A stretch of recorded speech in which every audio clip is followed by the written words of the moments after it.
मुंबईमध्ये पोलिसांमध्ये आक्रमक झालेले पाहायला मिळाले होते. एफआयआर दाखल करून देण्यात आल्या नाही. आज बारामतीमध्ये जे ही प्रतिक्रिया.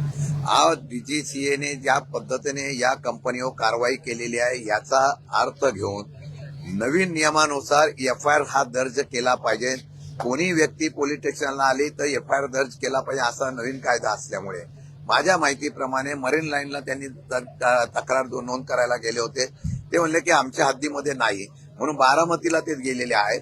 बारामतीमध्ये आज एफआयआर दर्ज करण्याचा प्रयत्न करतील. तो झाला तर ठीक, नाही झाला तर आम्ही त्या संदर्भामध्ये प्रकर्तीने भविष्यकाळामध्ये चांगल्या प्रकारचं आंदोलन करण्याच्या बाबतीत निर्णय घेऊ. ही वेळ येणार नाही.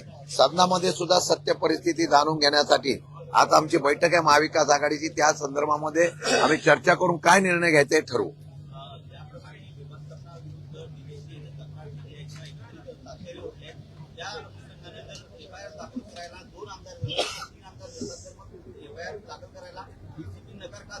नाही, या जिथे घटना घडली तिथे एफआयआर दर्ज झाला पाहिजे अशा प्रकारचा नियम आहे. म्हणून बारामतीला आज गेलेले आहेत. बारामतीमध्ये एफआयआर दर्ज झाली पाहिजे अशी माझी अपेक्षा आहे. विधानसभेमध्ये आणि नवी मुंबई परिसरामध्ये काल डान्सबार बंदी एक प्रकारे पाहायला मिळाली. आर पाटील स्वर्गवासी आर पाटलांनी ज्या पद्धतीने डान्सबार बंदीच्या संदर्भात कायदा केला, सुप्रीम कोर्टाचा आदेश आलेला आहे की काही नियमावली केली होती. त्या नियमावलीच्या आडून काही लोक पळवाटा काढून तशा प्रकारचा परत डान्सबार चालू करता हे पनवेल वगैरे या परिसरामध्ये तक्रारीनुसार आलं होतं. त्याच्यावर कारवाई करावी अशा प्रकारची मागणी केलेली आहे.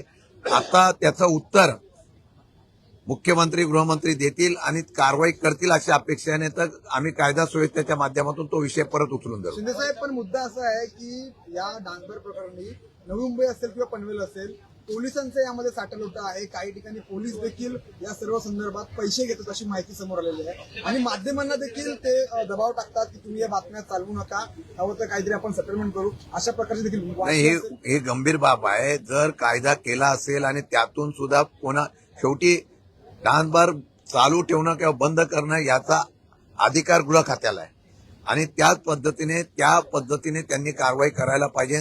जिथं कारवाई करत नसेल तिथं चौकशी झाली पाहिजे. जे कोणी दोषी असेल त्याच्यावर चौकशी करावी.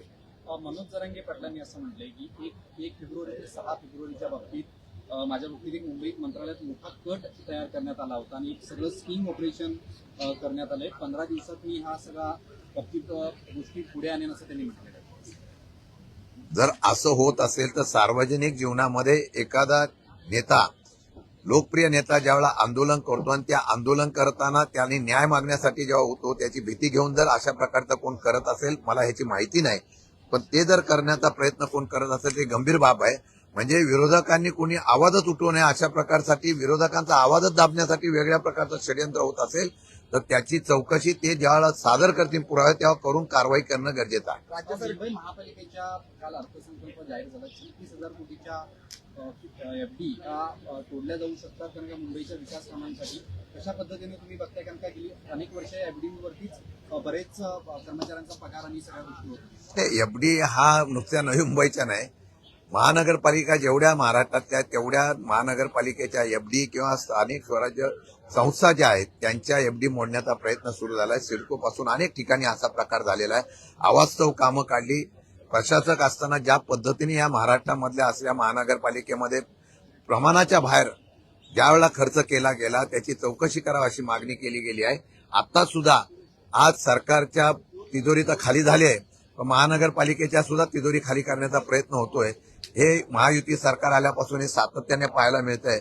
आता एफडी शिल्लक राहतील का नाही शंका आहे, ही वस्तुस्थिती आहे. सर, राज्य सरकार लव्ह जिहादच्या विरोधामध्ये कायदा आणण्याच्या तयारीमध्ये आहे. तसा ड्राफ्ट देखील विधी आणि न्याय विभागाकडे आहे.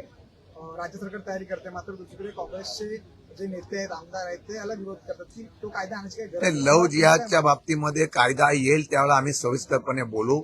शेवटी धर्मांतर किंवा बाकीच्या विषयासंदर्भात प्रत्येकाच्या भावना तीव्र असतात. त्याच्या संदर्भामध्ये चर्चा करताना या कायद्यामध्ये काय त्रुटी किंवा जाणीवपूर्वक राजकारण होतं का ते बघून आपण त्याप्रमाणे निर्णय घेऊ. समर्थन कराल जर का तो चांगला नाही, कायदा कसा आणतायत कायदा त्याच्यावर बोलून मग बोललं बरं आहे.